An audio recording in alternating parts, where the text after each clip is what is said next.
respect to all sitting in the stage.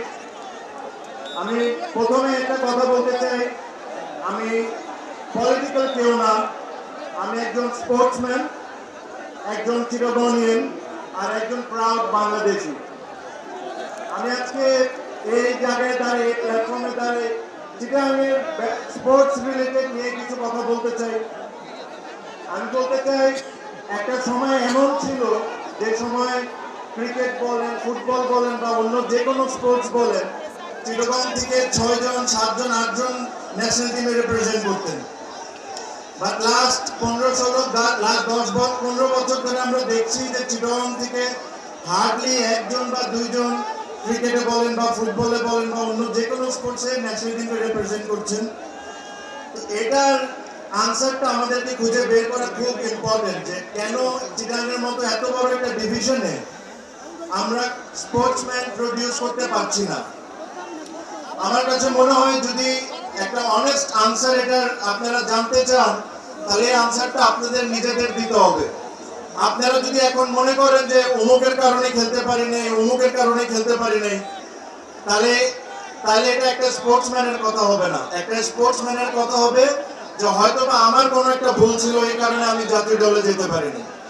তো আমাদেরকে ওই জিনিসটা আগে মেনে নিতে হবে যে আমাদের কি ভুল ছিল, আমরা কোন জায়গায় ভালো কাজ করতে পারি, যেভাবে আমি ন্যাশনাল টিম আবার রিপ্রেজেন্ট করতে পারি ইন ডিফারেন্ট সেক্টর। যেদিন ওই জিনিসগুলো আমরা বের করে নিব, ইনশাআল্লাহ দেখবেন যে ঠিক আজ থেকে 10-15-20 বছর আগে চিটাগাং থেকে অনেকেই রিপ্রেজেন্ট করতো বাংলাদেশের বিভিন্ন স্পোর্টসকে। আমরা আবারও ওই জায়গাটা ফিরে পাবো।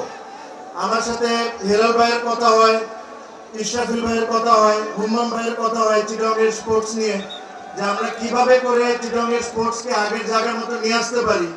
আই এম শিওর ওনারা যখন সুযোগ পাবেন তখন ওনাদের বেস্ট ট্রাই করবেন যে চিটাগাংয়ের ইন্টারেস্টটা ওনারা সব জায়গায় রাখবেন, রেখে ওনারা যে ধরনের স্পোর্টসই হোক না কেন, cricket, football, badminton, any sports, এই স্পোর্টস ওনারা প্রমোট করবেন in the right possible way, যেরকম চিটাগাং থেকে আবার আমরা আগের দিনে ফিরে যাই। আমি আজকে বেশি আর কোনো কিছু আজকে বলবো না। আই এম ভেরি ওভারওয়েলমড আপনাদের ভালোবাসা পেয়ে। আপনারা জানেন মাত্র আমি অসুস্থ, মানে একটা খুব বড় ঘটনা হয়েছিল আমার, মাত্র আমি রিকভার করছি, তো আমার বেশি কথা বলা উচিত না। But thank you very much. আমি অ্যাকচুয়ালি মানে এত ভালোবাসা দেখে আই এম ভেরি হ্যাপি। আর ইনশাল্লাহ আপনাদের সাথে আবারও সামনে দেখা হবে।